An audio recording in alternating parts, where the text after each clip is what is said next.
of us in this room can relate with going to the market or trying to find one ingredient or the other on the open market, maybe Makola or somewhere, and you're told that this is unavailable or that it's overpriced. And you as an agri person or in the agri value chain, you know, because you go to these remote areas or agri zones and you know that these ingredients are always getting rotten by the roadside. Who can relate?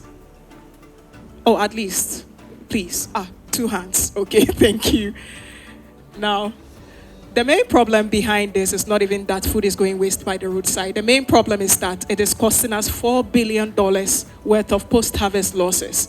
And the bigger problem is that 70% of the food we eat, including the one we just finished, that is making most of you maybe look sleepy because the hall is looking a bit dull, but 70% of that food being produced is produced by women in these rural areas. And these women are not able to get the value for their creation because of market linkages. And that also, in reverse, makes them unable to sell and be able to expand their produce. Now, the bad part to it is that most of these women are the backbone of their families in terms of producing economically and holding their family down and producing for their families. So $4.4 billion, losing that is a big deal, and it's a big hit for our communities. Now, me coming from a software engineering background and also being in the agri space for over 5 years, I just put my team together and we're like, you know what? We've been aggregating for the past 3 years. Why not come up with a platform that can help us to be able to help many of these women be able to link them to markets. Beside that, also help them to be able to track their sales records through this platform to enable them to boost their credit worthiness in terms of they accessing small loans to increase their production and other things. So far, we have 10 female agripreneurs onboarded, and then we've been able to serve 8 urban households who have already ordered through our platform. We've partnered with other people like Age Engineering and regional storage facilities for these women to be able to take their produce to these storage facilities for either processing or storage to increase their lifespan to avoid post-harvest losses. Also, we have logistic partnerships in place with local haulage companies and also Yango to help transport and take care of the supply chain part too.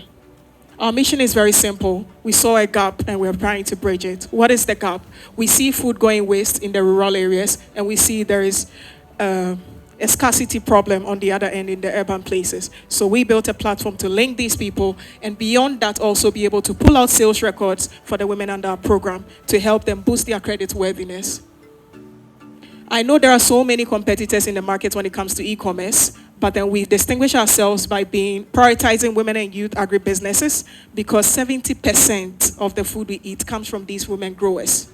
And so prioritizing them means food security being actually secured, like we all want it. And also women lose up to 40% of their harvest due to poor storage and market access, according to AGRA Ghana Report 2020. Women also earn less because of lack of access to credit, market, and post-harvest infrastructure, according to the World Bank report.